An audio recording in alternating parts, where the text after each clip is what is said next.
Silicon valley క్వాంటంకి Amaravati రాజధాని నుంచే దేశ క్వాంటం కంప్యూటింగ్ భవిష్యత్తు నిర్మాణం. ఈ టెక్నాలజీలో ఏపీ నుంచి నోబెల్ సాధిస్తే 100 కోట్ల నజరానా. 2 ఏళ్లలో అమరావతి నుంచి కంప్యూటర్ల ఎగుమతి.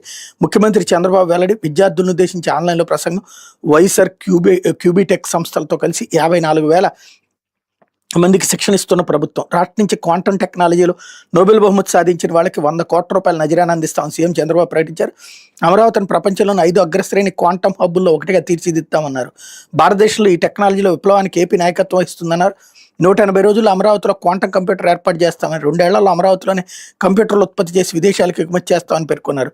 ప్రపంచ ఐటీ రంగానికి కేంద్ర స్థానం సిలికాన్ వ్యాలీ. రాబోయే రోజుల్లో క్వాంటం కంప్యూటింగ్ అమరావతి కేంద్రంగా మారుతుంది. కొత్త కంపెనీలు ప్రారంభించేందుకు సాంకేతికతల ఆవిష్కరణకు అందరిక్కడికే వస్తారని తెలిపారు. రాష్ట్ర ప్రభుత్వం వైసర్ క్యూబీటెక్ సంస్థలు సంయుక్తంగా నిర్వహిస్తున్న శిక్షణ కార్యక్రమం నమోదు చేసుకున్న 54,000 మంది విద్యార్థులు ముఖ్యమంత్రి మంగళవారం క్వాంటం టాక్ బై సిబిఎన్ కార్యక్రమం నిర్వహించారన్నటువంటిది హైలైట్ చేశారు.